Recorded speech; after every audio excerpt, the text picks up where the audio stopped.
Hello and welcome to Technically Speaking, a podcast where scientists and engineers come together to chat about a common interest, share knowledge and satisfy some curiosity. I'm Laura and I'm joined by Jasmin and Antonia to talk about methane and how it fits into climate science. Jasmin, I think you're an expert in this, am I right? Yeah, I am an expert in this. I do research in it, so I consider myself an expert, and I've even published papers. I think that makes me even more of an expert in it. Yes, I would agree. If you've published stuff and it's been accepted by the scientific community, you are bona fide guaranteed expert. Yeah.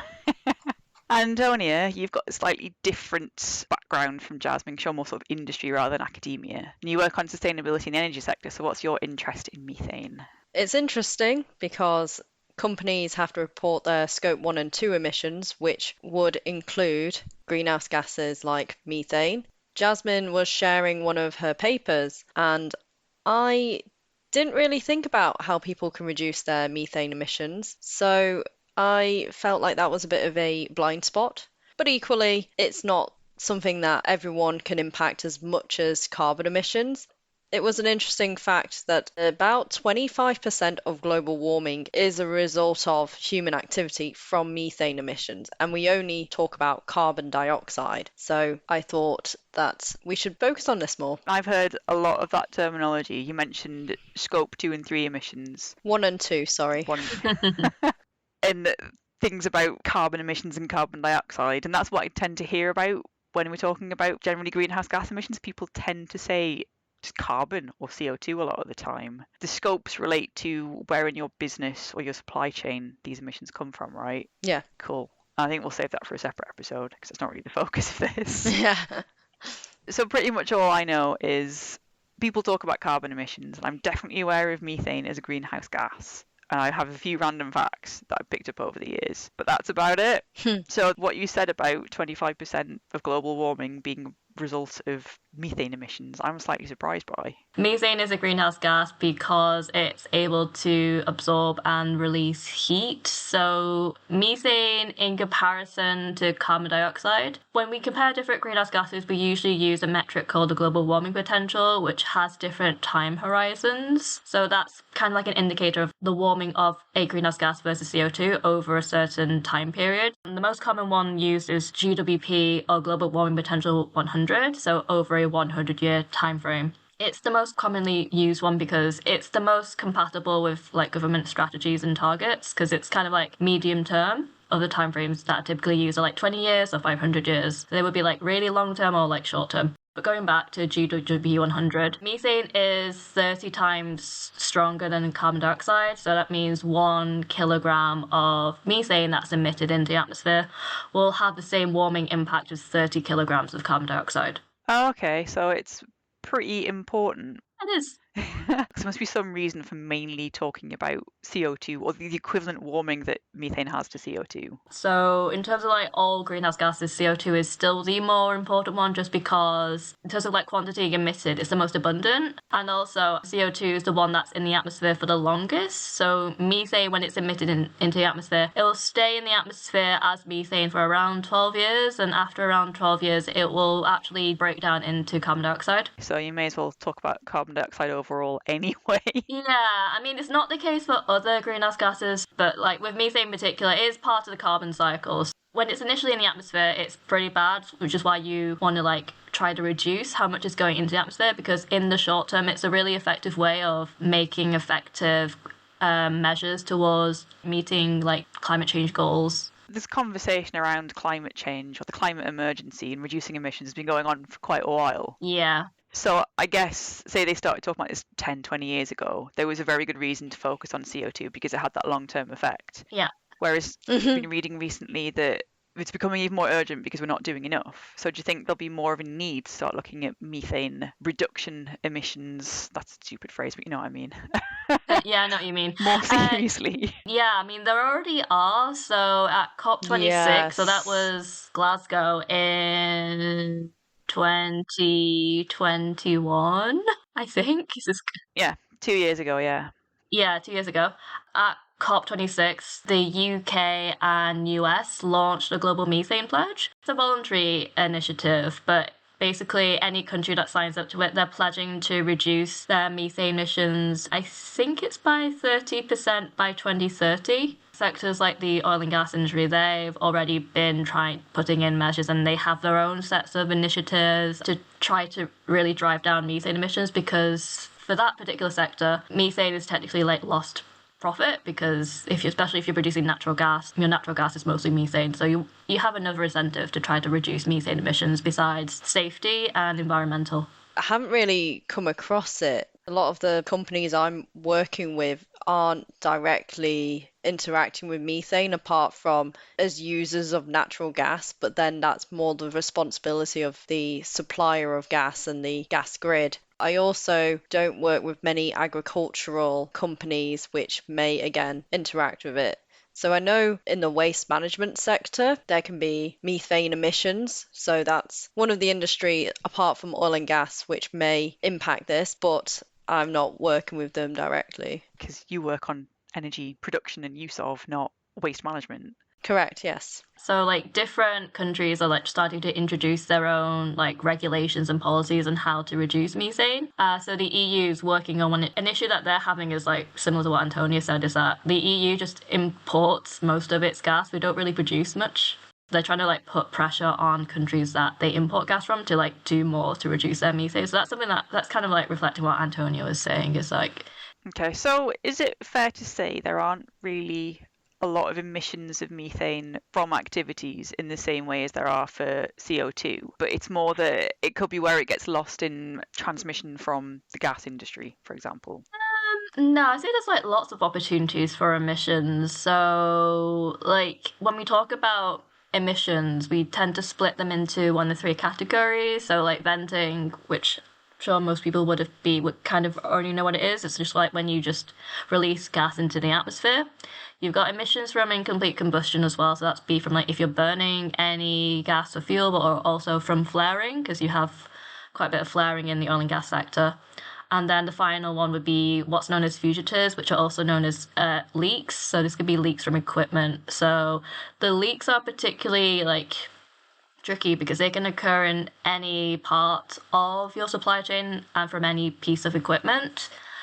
So they're really difficult to try to quantify and tackle, because you can have really, really teeny tiny ones, or you could have like pretty big ones, but they can happen from any part of your facility. So they're a bit tricky to tackle. And that is an issue that the oil and gas sector is having, is just trying to like accurately quantify how much methane they are emitting per year. Specifically from fugitives is a really tricky one, just because they're really difficult to identify and measure. But why would a company, especially if methane is their product that they're selling, want to vent or flare gas?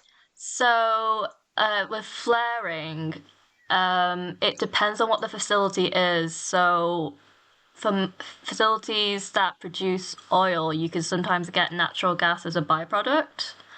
And if you don't have a market to sell that gas to, you don't really have an incentive to recover it. So you just flare it. Oh.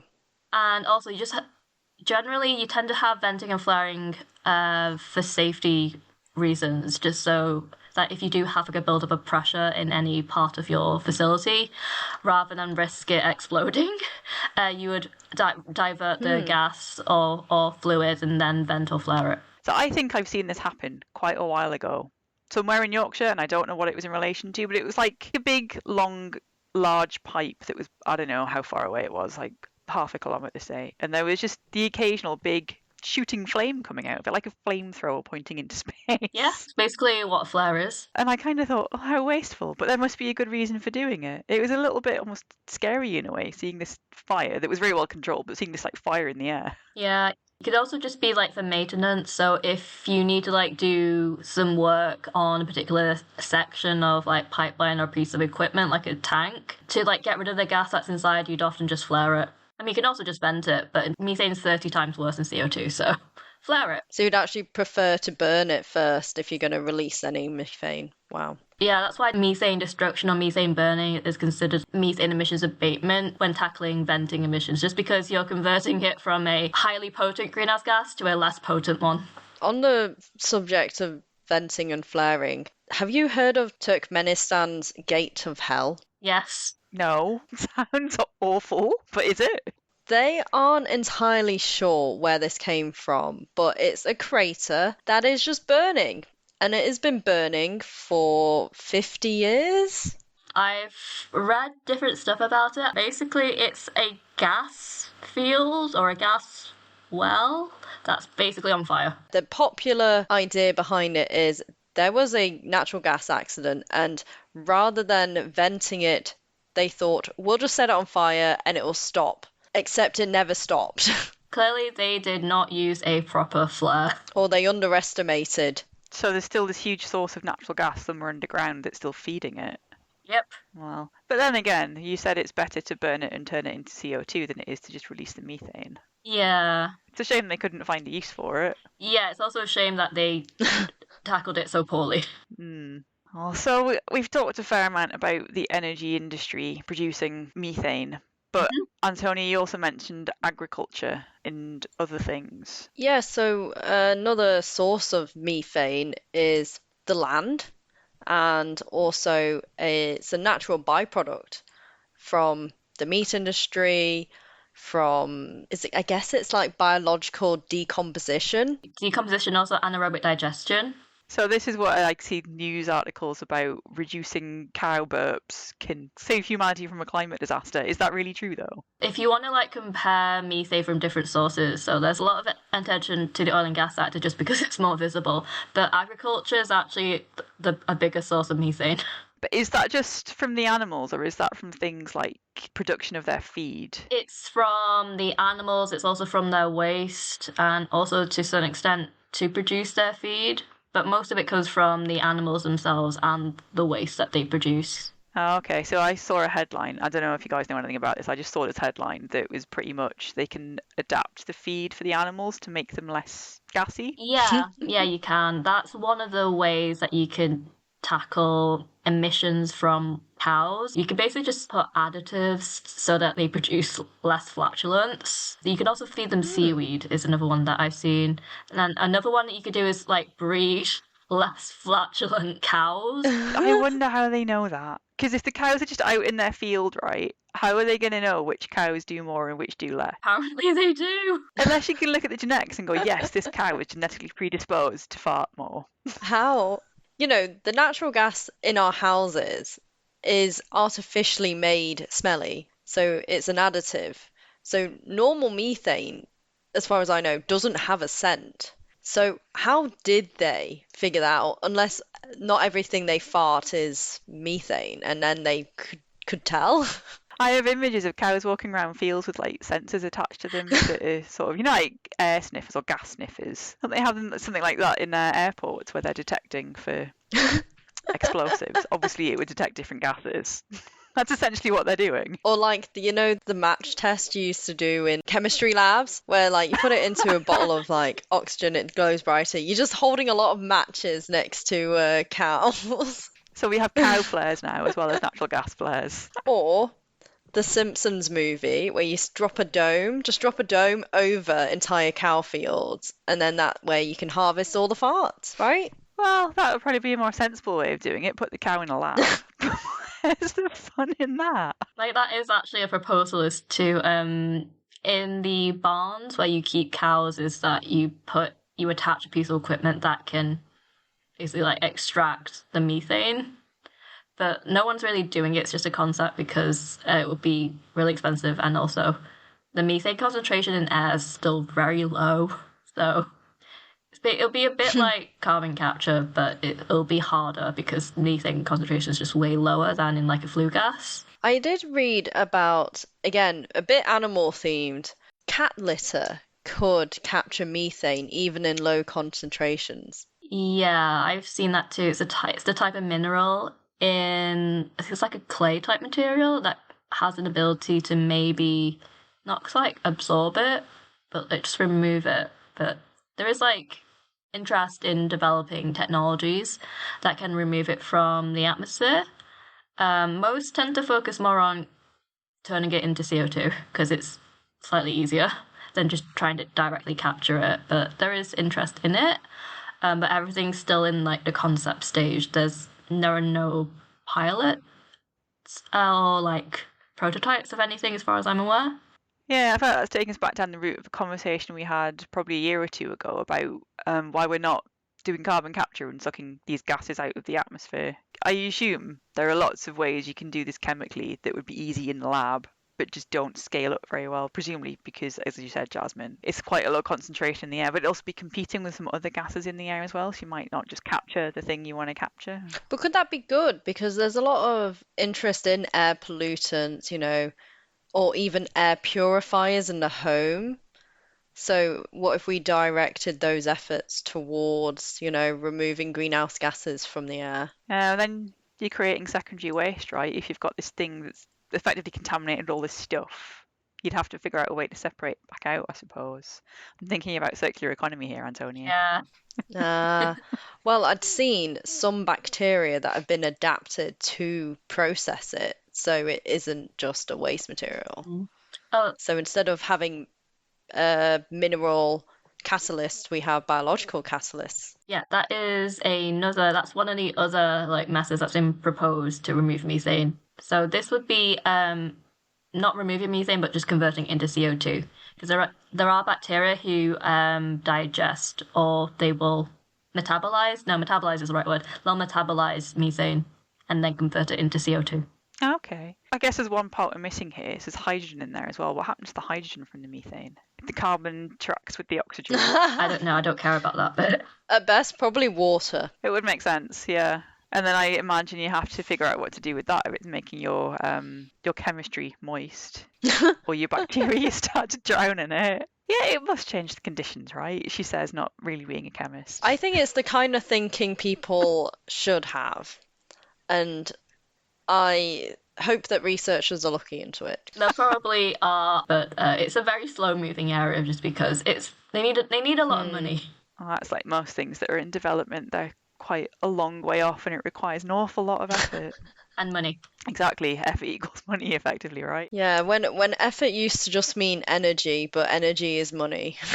So I feel like we've kind of rambled around a bit and gone a bit off topic. And we're sort of kind of discussing what's happening in the meat industry when we're talking about agriculture. I suppose agriculture is meat and plants. Yes. We've kind of talked about some of the ways they could be reducing methane emissions, but there's not necessarily a definitive way of doing that. Yeah, agriculture is going to be really difficult, just because, like, if you can reduce methane from cows by, like, giving them feed that will basically make them produce less gas, or the other way would be, like, eat less meat, so less cows. Yeah, I wonder about that, though, because there's a reason there's a lot of animal farming near me, is because the land isn't really suitable for anything else. Well, anything agriculturally. So if that is a traditional way of farming that has been around here for hundreds of years, probably, is that really fair to change it? Because in the last 100 years or so, humans have done this terrible thing.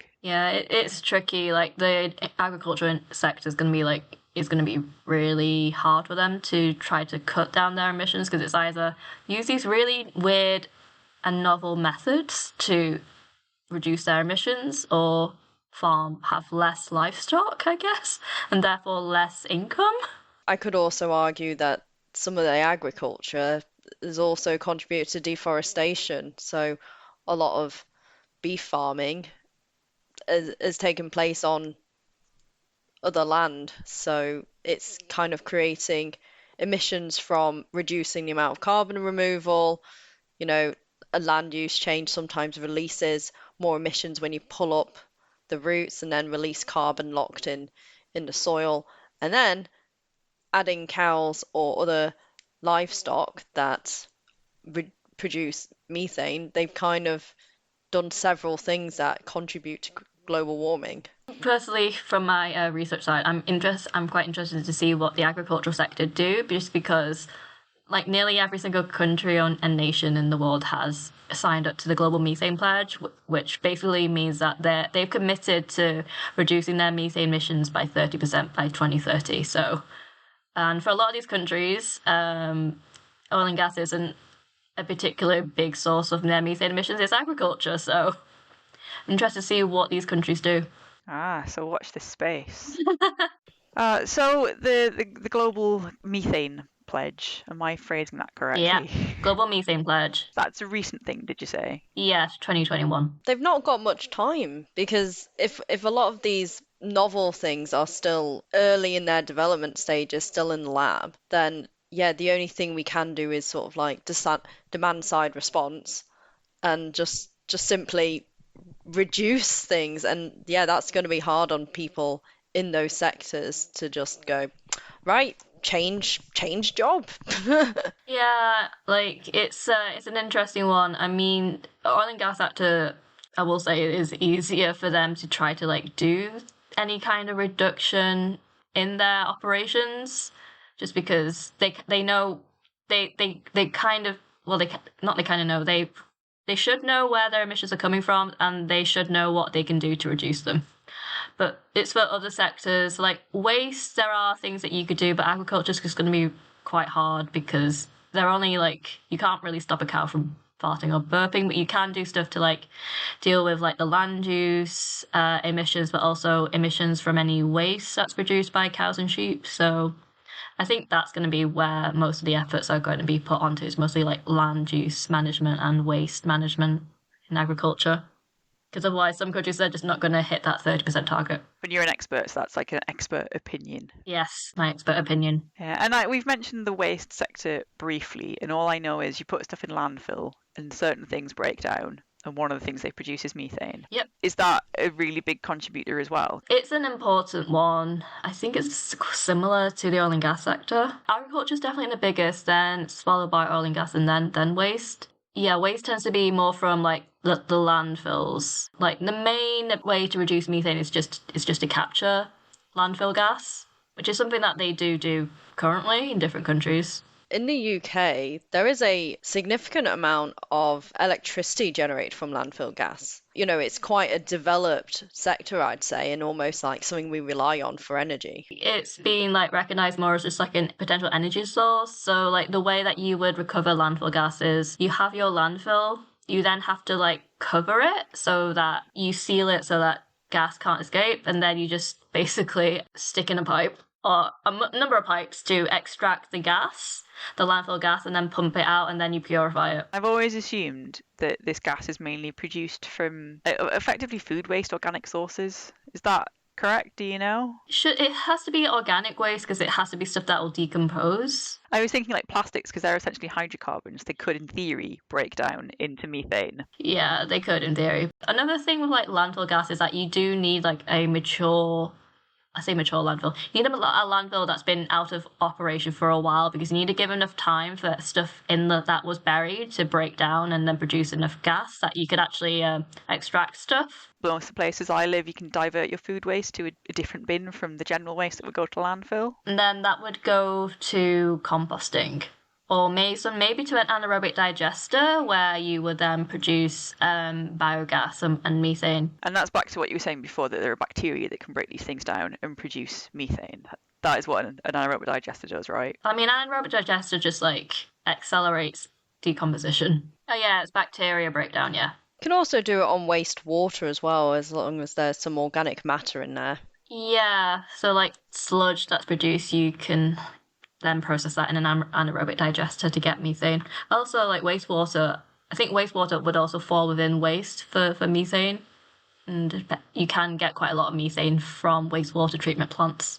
So something you said about not necessarily knowing where all methane emissions come from in terms of there are things that leak and whatever else sparked something in me going back to the episode we did about space exploration, and we mentioned in that satellites are used to help understand climate change. Mm-hmm. And they can detect things with quite good accuracy, like understanding tree cover and things like that. So is that something that could be used to help understand this? Yeah, so satellites are currently being used to measure methane emissions around the world. So technically satellites measure methane through absorption in the infrared shortwave infrared spectrum, just because the methane gas will absorb light within a certain frequency, and then the satellite will like read what wavelengths have been absorbed, and then it processes that data.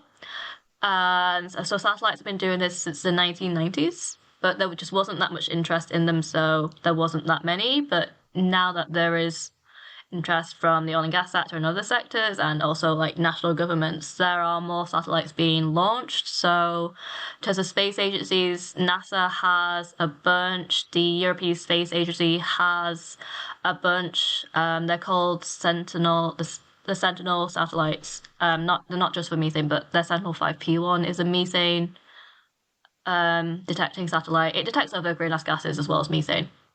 Japanese Space Agency, Chinese Space Agency, they all have methane satellites or methane satellites that can detect methane. And there's also like a private company called GHGSat who has launched what are currently the most sensitive and maybe like the most accurate satellites. I say accurate just because they can detect much smaller emissions than the other like National Space Agency operated satellites. Okay, so that would be something that would help that methane emissions pledge in that case, I suppose. Yeah, because it's basically it's helping you identify emissions that you may not know are occurring, or it could also help you in terms of like monitoring whether or not there's like any peaks in your emissions that you weren't aware of. But then again, sort of going back to what you were saying about it's difficult to quantify what you've lost through leaks. Yeah. They're reducing methane emissions from some baseline, right? Yeah. So all we're doing is making the data more accurate, and how does that affect how you then quantify it against that baseline? I feel like I've come up with a really weird catch-22 situation there. Satellites, they can like detect the emissions over an area. So like you'll know for a facility what your emissions are using a satellite, like more of a GHGSat satellite, but you will know like how much methane is in a given area. So you can use that data to like monitor whether or not your emissions are going up or down and whether or not they're stable. And you can use that with information that you have on whether or not you're doing any like measures or campaigns to reduce emissions. So you can know if what you're doing is effective or whether or not you need to rethink your strategies. They're also just useful for like validating emissions estimated. So satellites are what are known as a top-down method. So you measure the emissions in a given area, then you can sometimes use that to then allocate emissions to like specific sources. So like, for example, a flange or a valve or a storage tank. The other method is top-down. It's the opposite. You measure emissions at the direct source and then you just multiply it by the total number of like flanges, valves, tanks, compressors in your facility. And hopefully your top-down should roughly match your bottom-up, but usually they don't. And there's research trying to figure out why that is. But like, yeah, they're good for like also validating whether or not your bottom-up estimate is correct. It all sounds like useful information, Fair but enough. GHGSat is a private company. Yeah, Yeah, so and their I'm data is thinking expensive. if you are potentially too poor to have a good maintenance regime and replace broken equipment, how likely are you to be able to get access to this data to spot your leaks? Because I've in a sort of similar, crossover where I'm looking at compressed air, which is used on most industrial sites because you have pneumatic things. A lot of people don't know they're leaking compressed air until it starts hissing, which case you've got a big enough leak that you can hear it, so you have to walk around with an ultrasonic detector. And in that case, it doesn't tell you how big the leak is, it just kind of helps you find the leak. But if you don't have that equipment, you just kind of have to wait for it to get bad. Like, this is something, again, is going to be, because I do more, like, research in the oil and gas sector, so I know more about it. So there are, like, initiatives where companies who are basically have more money and have experience in measuring and detecting and reducing their methane emissions in their operations, they're just, like, trying to, like, teach or help companies in, like, poorer countries who don't have the access to these types of equipment and technologies to help them like develop strategies that they can use to tackle their methane emissions. It's still very early days, so I'm not too sure how successful it's going to be. But there are like is an issue that people are trying to tackle because obviously like countries like Egypt produce a lot of oil and gas, but they don't necessarily have access to the types of technologies that companies in other countries like the US or like Qatar would have access to, just because one has much more money than the other. I feel like that kind of sums up a lot of what we've discussed, that it's early days and there's more work to do. But I guess with that new methane pledge, there's an incentive for countries to work together and collaborate and sort of get ahead of it as much as they can. Yeah, there definitely is. No, which I think is quite a nice thought to leave it on, because you often get the impression that there's a lot of sort of race between different countries to be the first nation to do this particular thing. So it's nice to think that there's a more collaborative effort, which is something that I think I've said quite a few times in this podcast over the years, that it would be nice if communities could do something and they came together to do their own thing that works for them and had help from the experts where they need it. Yeah, would definitely agree. So I guess that's probably a good place to end it in that case. So I've learned quite a lot about methane as a greenhouse gas and why it's so important, and there's some mad facts about where it comes from and what's being done to limit the emissions. Our own crazy speculation in there. So thank you for listening, and we'll see you for another episode in a few weeks' time. The views expressed in this podcast belong entirely to the person that said them. They do not represent any industry or organisation. If you enjoyed listening to these views, it would really help us out if you could rate us, leave a review and tell a friend. This podcast was sponsored by no one, but if you're interested in funding us to continue to have frank discussions about science and engineering, please get in touch.